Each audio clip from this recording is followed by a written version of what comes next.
This is a suspense masterpiece that completely shatters my worldview, and even after 28 years, the moment the truth is revealed is still suffocating. What is even crazier is that to prevent spoilers, the director actually filmed multiple endings, and not until the movie was released did the crew learn who the real culprit was together with the audience. This is the twist masterpiece Kiss the Girls. Alex Cross is both an experienced psychological expert and a police investigator who has seen countless criminal cases, and he can usually see straight through the psychological patterns of criminals. But this time a sudden urgent phone call throws him completely into panic. His 19-year-old niece Naomi has been missing for 4 days, yet the police still have no information. Alex Cross suppresses the anxiety in his heart and promises his sister that he will definitely bring Naomi back. But he knows very well that in Durham, cases of missing black girls have never received much attention, even if she is the niece of a police investigator. The next day, Alex Cross storms directly into the police station demanding access to the case files, only to be told that the chief is currently in a meeting. While anxiously waiting, he accidentally walks into an archive room. The moment he steps inside, he is startled by the wall in front of him, which is covered with countless photos of missing girls, creating an indescribably eerie feeling. Based on years of experience, Alex Cross immediately realizes that this is very likely a serial disappearance case, and what the culprit may be targeting is the youth and beauty of these girls. Just as he is deep in thought, investigator Nick and his assistant walk in. Nick recognizes Alex Cross at a glance, and after learning why he came, Nick tells him that the chief went to the crime scene right after the meeting, where a female body has just been discovered. Alex Cross's heart instantly jumps to his throat, and the image of his niece flashes through his mind. He quickly follows Nick to the scene. On the way, Nick reveals that in the past few months, a serial criminal has appeared in Durham and has abducted more than 10 girls, with Naomi among them. Most of these girls are around 20 years old, and so far 2 have already been confirmed dead, and the one they are going to see now may very well be the third. Even more disturbing is that the culprit leaves a note every time, signed with the name Casanova. The police believe that this person is not only extremely self-obsessed, but is also deliberately provoking the authorities with that nickname. And the method is incredibly bold. A few hours later, Alex Cross and the others arrive at the scene. The initial examination shows that the victim's death is exactly the same as the first 2 victims. Her hands were tied, and there are clear signs that she was assaulted before death. Fortunately, the victim is not Naomi, and Alex Cross's tightly stretched nerves finally relax a little. But this also means that Naomi is still in a very dangerous situation. Alex Cross learns from the investigators that the culprit is extremely cunning. The missing girls have no connection with each other at all, and every crime scene has been left without fingerprints, clearly showing very strong counter-investigation skills. Seeing that no clues can be found at the scene, they have no choice but to return to the police station. Afterward, Alex Cross studies the available information and shares his judgment. The culprit's real purpose may not simply be killing, but rather a disturbing obsession with collecting girls. Although 3 bodies have already been found, they were not harmed in the order they disappeared. So Alex Cross speculates that the other girls may still be alive, and the 3 who died most likely violated certain rules set by the culprit. This analysis suddenly enlightens the investigators present. They never expected that Alex Cross could infer the culprit's motive simply by looking at photos and the manner of death of one victim. In fact, this speculation is already extremely close to the truth. It simply lacks enough evidence to fully support it. And at the same time, a pair of eyes in the shadows is closely watching Kate, a well-known surgeon in Durham. That night, Kate is awakened by the faint sound of footsteps. At first she thinks it might just be a small animal outside, but soon she hears the sound of the curtains being pulled. She instantly senses that something is wrong and realizes that a stranger has entered her home. So she quietly moves toward the top of the stairs and stares at the movement downstairs. The house is so silent that she can hear her own heartbeat. Suddenly, a large hand covers her mouth. Fortunately, Kate is trained in boxing, and she instinctively breaks free from the restraint and runs downstairs. But in the panic, her foot slips. She crashes hard into the fish tank, and the shattered glass instantly cuts into her body, leaving her unable to resist. Moments later, the intruder slowly walks up and appears right in front of Kate. Not long after, Kate wakes up from a hazy daze, her limbs tightly bound with gauze that digs painfully into her skin. She tries to struggle, but quickly realizes the symptoms of being injected with a sedative. At that moment, a masked man walks over. I got all the glass out. Everything you'll need to change the dressings right next to you. I brought some of your clothes, too. Something for every occasion. Just as Alex Cross had predicted, he is a twisted man with his own rules. He even claims that he has been observing Kate for 3 months, saying she perfectly fits his selection standards, and he threatens her that if she wants to stay alive, she must obey. After saying that, he injects her with another dose of medicine. The next day, Kate wakes up again. Although her limbs can move slightly, her body still feels slow and heavy, and her hands tremble uncontrollably. In order to survive, she instinctively rushes to the door and shouts for help. But the next second she realizes something shocking. Or he'll kill you! It turns out she is not the only one here. Several other girls are also being held captive. One of them is Alex Cross's missing niece Naomi. At the same time, the news of Kate's disappearance appears on television. Alex Cross has no choice but to immediately study the new case file. Suddenly, a postcard is pushed through the door crack, and the signature on it clearly reads Casanova. He instantly realizes that this is the culprit's provocation, so he pulls out his gun and rushes outside. But the corridor is already empty. From the content of the postcard, the culprit even refers to the kidnapped girls as maids. And that level of arrogance is truly chilling. After waking up, Kate begins silently practicing boxing movements to regain her strength. Her discipline and inner strength from the past now become the powerful force supporting her survival, but at the same time they make her stand out even more in the eyes of the culprit. Soon, the masked man appears again with another syringe in his hand. Seeing the danger approaching, Kate quickly pretends to be weak and exhausted, and the moment the man raises his hand to inject her, she suddenly kicks him to the ground and runs straight toward the door. Fortunately, it does not take long before she sees a faint light ahead. She rushes toward the light and escapes outside, only to realize that she is now deep inside a forest. But the intelligent Kate clearly understands that as long as she runs in a straight line and reaches the highway, she can be saved. However, the remaining drugs in her body quickly drain her strength. Before long, she arrives at the edge of a cliff, and below lies a deep dark pool of water, with the masked man closing in behind her step by step. Kate has no choice but to grit her teeth and jump down into the water.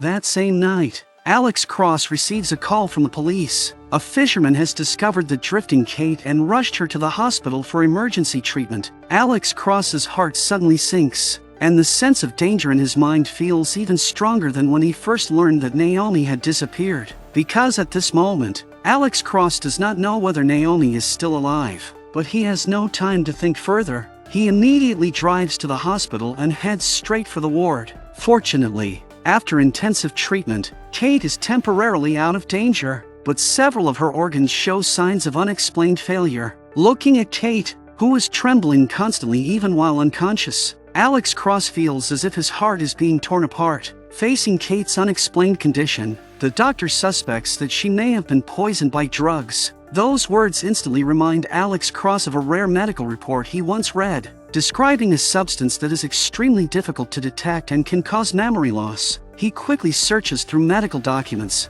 and sure enough, a sedative called Histal catches his attention. The doctors immediately administer an antidote to Kate. The next day, Kate finally regains consciousness. Alex Cross steps forward at once to comfort her, while urgently asking about Naomi's whereabouts. With a weak voice, Kate confirms that Naomi is still alive, which finally eases half of Alex Cross's worry. At the press conference that follows, Kate, though physically weak, still forces herself to attend, her eyes filled with determination as she addresses the public. There are other women where I was held, and I believe in my heart that they're still alive. The man who took me from my own home and ultimately tried to kill me. I broke your rules. Just me. None of the other women helped. After the conference, Alex Cross asks Kate once again about the details, but her memory is still clouded by the drugs. She can only vaguely remember passing a cliff while escaping, while the rest of the clues remain blurred. However, a breakthrough soon appears. Early the next morning, Alex Cross tracks the distribution of Histel and identifies a key figure, a Los Angeles plastic surgeon named Rudolph. What is suspicious is that this drug should never appear in plastic surgery procedures, yet Rudolph once purchased it in large quantities. Even more alarming is that shortly after Naomi disappeared, a black girl also went missing in Los Angeles, and the location happens to match Rudolph's clinic. 2 cities, 2 cases, and the same suspect. This cannot be a coincidence. Alex Cross concludes that Rudolph is one of the culprits, likely traveling between the 2 cities to carry out these crimes. To confirm this judgment, he immediately takes Kate with him to Los Angeles. With the cooperation of the local police, they quickly track down Rudolph's movements. In order to avoid alerting him, they decide to follow him secretly. Just as he enters a remote house, a woman's scream suddenly comes from inside. Go.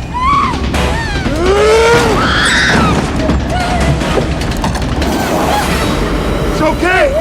Okay! Fortunately, Alex Cross and the others react quickly and rush inside to rescue the frightened girl, but Rudolph escapes through the back door. He clearly has strong counter-surveillance skills, and may have already realized that he was being followed. That night, the police raid Rudolph's plastic surgery clinic. Deep inside, they discover a strange refrigerated room, the air filled with a sharp smell, and parts of female bodies scattered across the floor. Such cruelty even makes Alex Cross take a sharp breath. The walls are covered with photos of missing girls, making him even more certain that Rudolph is not acting alone, because no single person could abduct so many girls. Although the suspect has been identified, Rudolph seems to vanish into thin air. Just as the investigation reaches a stalemate, Kate suddenly remembers an important detail. While she was imprisoned, she could always hear the sound of flowing water, and combined with the cliff she encountered while escaping,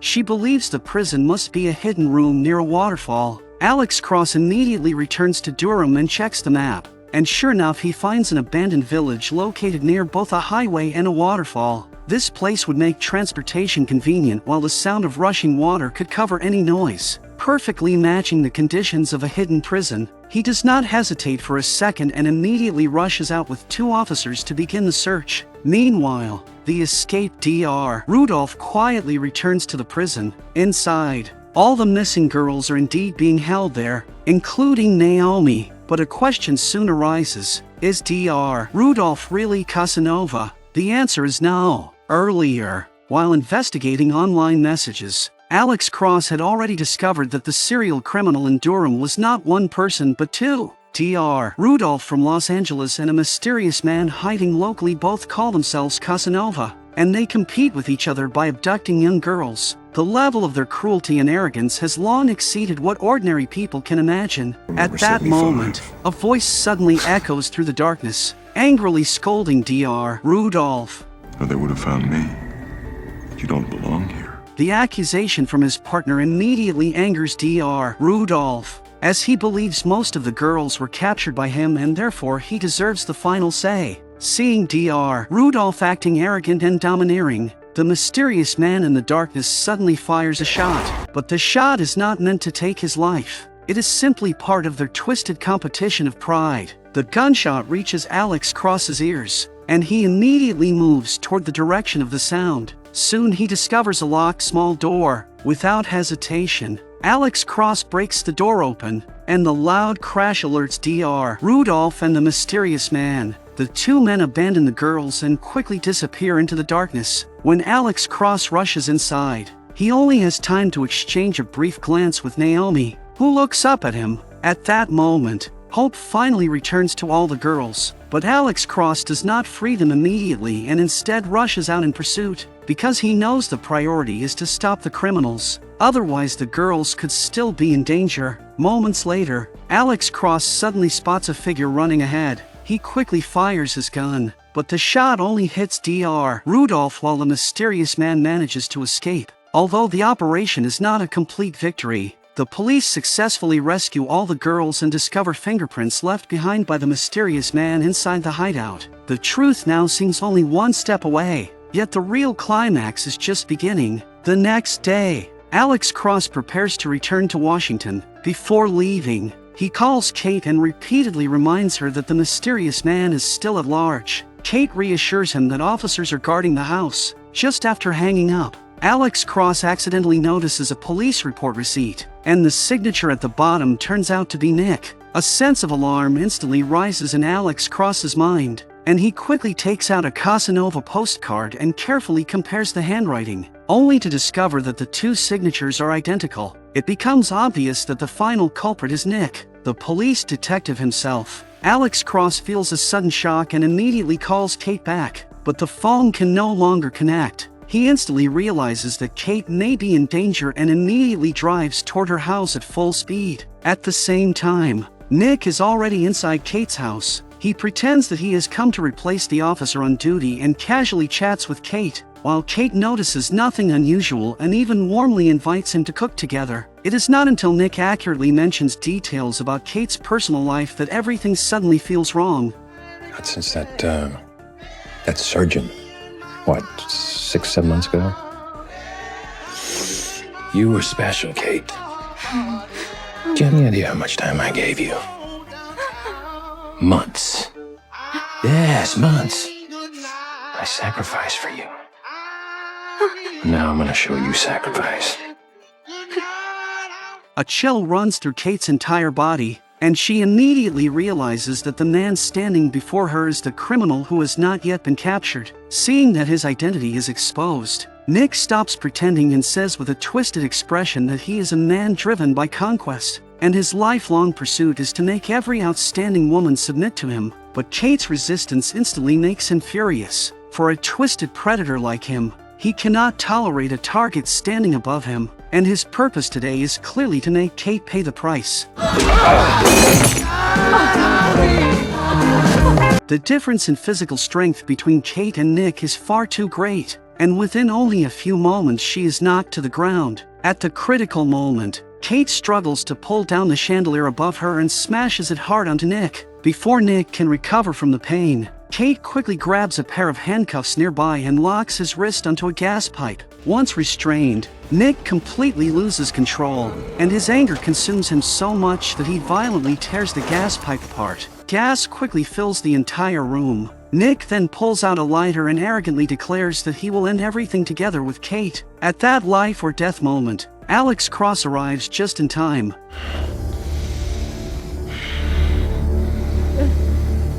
But Nick does not seem worried at all, believing that Alex Cross will not dare to shoot because the spark could ignite the gas. To protect Kate, Alex Cross is forced to lower his gun and tries to talk him down using psychological tactics. However, Nick is already immune to such persuasion. He stares directly at Kate, his finger about to press the lighter. At the final second, Alex Cross suddenly gets an idea and quickly raises a carton of milk in front of the gun before pulling the trigger. The bullet passes through the milk carton and strikes Nick, while the splashing milk instantly extinguishes the spark from the gunshot, preventing the gas from igniting. But even though Nick is finally stopped, the real reflection on the story has only just begun. In fact, Alex Cross is a particularly compelling character because he completely breaks away from the traditional stereotype of the tough detective. He is both a professional psychological analyst and someone who can carefully decode the criminal's logic from details such as the victims all being young and attractive girls. At the same time,